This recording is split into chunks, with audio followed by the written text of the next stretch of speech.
Karena dampak wabah COVID-19, Cinema XX1 memutuskan untuk menutup seluruh bioskop di DKI Jakarta mulai 23 Maret 2020 hingga 5 April 2020. Kini, 1.182 layar di 218 lokasi bioskop yang tersebar di 52 kota di seluruh Indonesia ditutup untuk waktu yang belum ditentukan. Selain Cinema XX1, jaringan CGV Cinemas dan Cinepolis pun terpantau masih menonaktifkan kegiatan di bioskop.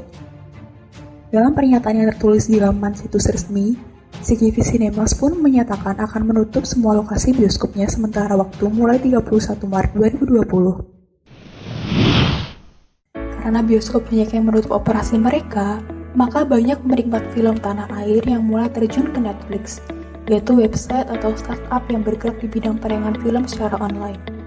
Forrester melaporkan layanan OTT seperti Netflix pada kuartal pertama 2020 melampaui jumlah pelanggan baru global sebesar 80%.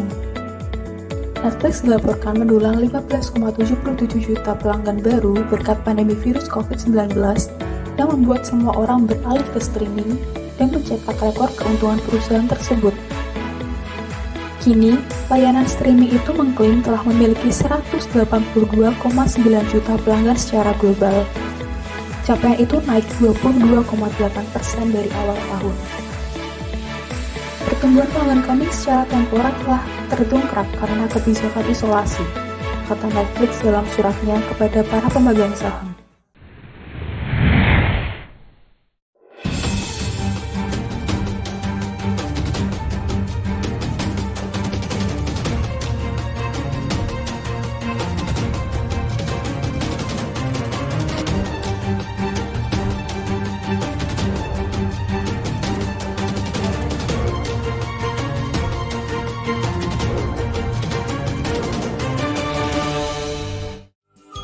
Dilihat dari cuplikan sebelumnya, cukup heboh ya berita tentang pemberlakuan Peraturan Menteri Keuangan Nomor 48 Tahun 2020 dengan diberlakukannya PMK ini. Platform-platform favorit kita seperti TikTok, Twitter, Netflix, Spotify, dan masih banyak lagi dapat ditunjuk sebagai pemungut PPN PMSE dan wajib memungut PPN sesuai ketentuan yang ada. Emangnya apa aja sih isi peraturan tersebut? Yuk kita bedah. Kita mulai dari pasal 1 dalam PMK 48 tahun 2020. Dalam PMK ini ditemukan beberapa istilah baru nih, yaitu 1. Perdagangan melalui sistem elektronik atau PMSE. 2. Barang digital. 3. Jasa digital. 4. Penyelenggara PMSE atau PPMSE. 5. Pelaku usaha PMSE. Dan 6. Pembeli barang. Untuk mengetahui pengertian-pengertian dari istilah tersebut, mari kita lihat pasal 1 di PMK-nya. Yang pertama yaitu perdagangan melalui sistem elektronik, yang selanjutnya disingkat PMSE, adalah perdagangan yang transaksinya dilakukan melalui serangkaian perangkat dan prosedur elektronik. Kedua, barang digital adalah setiap barang tidak berwujud yang berbentuk informasi elektronik atau digital, meliputi barang yang merupakan hasil konversi atau pengalih wujudan maupun barang yang secara originalnya berbentuk elektronik, termasuk tetapi tidak terbatas pada piranti lunak, multimedia, dan atau data elektronik. Ketiga, jasa digital adalah jasa yang dikirim melalui internet atau jaringan elektronik bersifat otomatis atau hanya melibatkan sedikit campur tangan manusia dan tidak mungkin untuk memastikannya tanpa adanya teknologi informasi, termasuk tetapi tidak terbatas pada layanan jasa berbasis piranti lunak.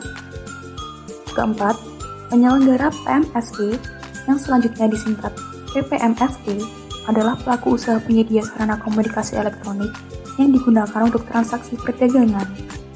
Kelima, pelaku usaha PMSE adalah orang pribadi atau badan yang melakukan kegiatan usaha di bidang PMSE yang terdiri dari pedagang luar negeri, penyedia jasa luar negeri, PPMSE luar negeri, dan atau PPMSE dalam negeri. Yang keenam, pembeli barang adalah orang pribadi atau badan yang menerima atau seharusnya menerima penyerahan BKP tidak berwujud dan yang membayar atau seharusnya membayar penggantian BKP tidak berwujud karena pemanfaatan BKP tidak berwujud dari luar daerah pabean di dalam daerah pabean melalui sistem elektronik. Selanjutnya, ada juga poin-poin mengenai pihak-pihak yang dapat menjadi pemungut PMSE. Siapa saja mereka? Nah, siapa-siapa yang bisa memungut PPN PMSE ini hanya dapat dilakukan oleh pihak-pihak yang sudah ditunjuk oleh Menteri Keuangan ya, yang dapat orang pribadi maupun sebuah badan usaha. Informasi ini bisa ditemukan di laman Direktorat Jenderal Pajak. Sejauh ini, sudah ada 3 siaran pers yang berisikan pihak-pihak yang resmi ditunjuk sebagai pemungut PPN PMSE. Yang pertama yaitu siaran pers nomor SP 29 tahun 2020 dan wajib memungut PPN PMSE per 1 Agustus 2020. Di sini ada Netflix.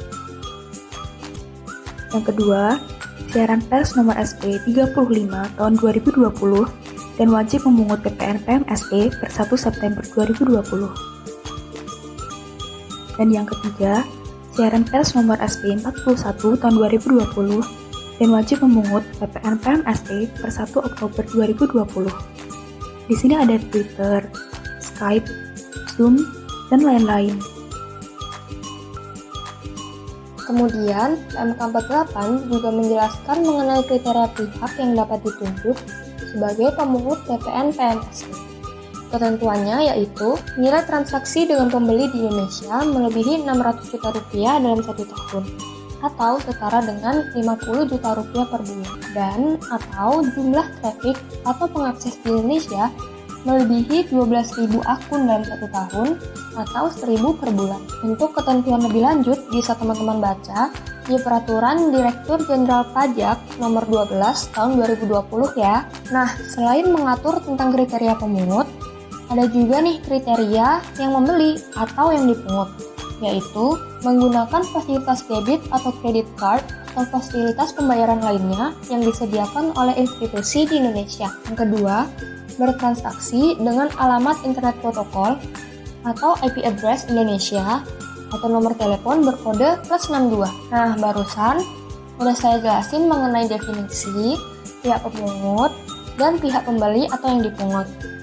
Sekarang kita langsung aja ya bahas objek-objek yang dikenakan pajak atas PPN PMSE beserta tarifnya. Yuk.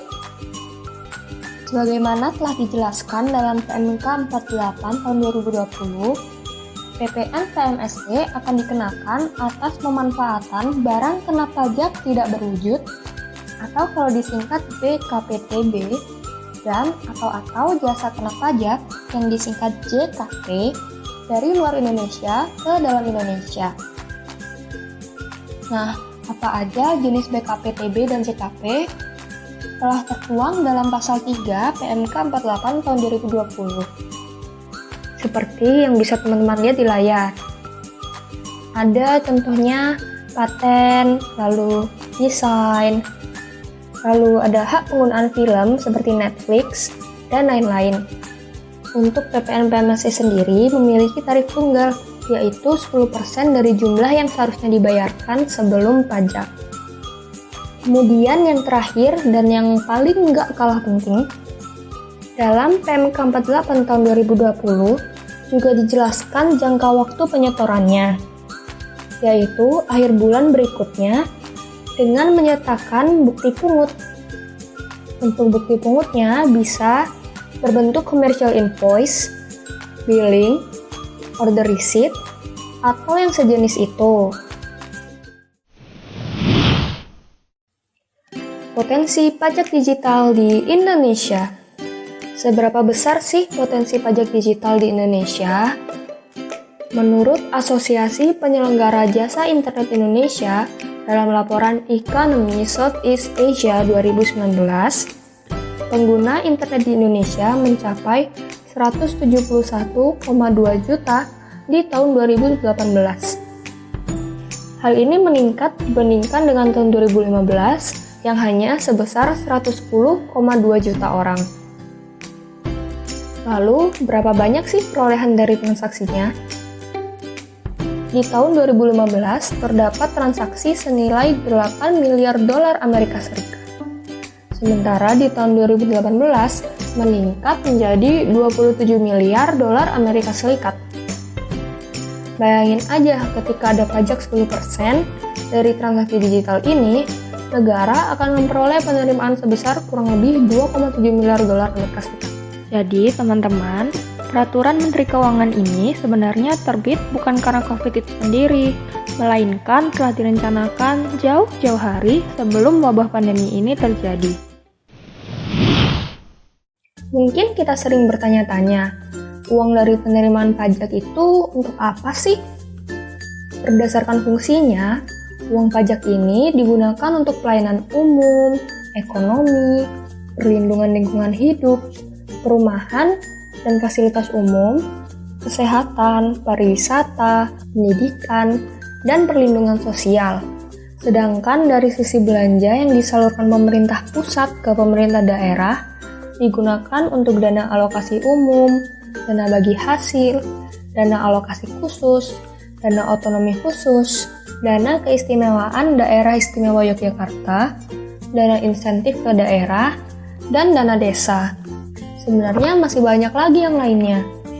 Semua itu nggak cuma bisa dinikmatin oleh generasi kita aja loh.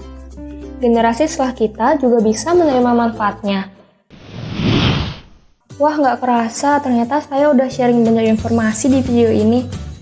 Semoga video ini bisa menambah pengetahuan teman-teman semua ya. Terima kasih banyak udah nonton sampai habis. Jangan lupa like, komen, dan share ke teman-teman yang lain juga, agar informasi yang sangat berharga ini nggak cuma berhenti di kamu. Oh iya, jangan lupa juga untuk tetap menjaga kebersihan dan kesehatan dengan tetap di rumah aja. Bye-bye!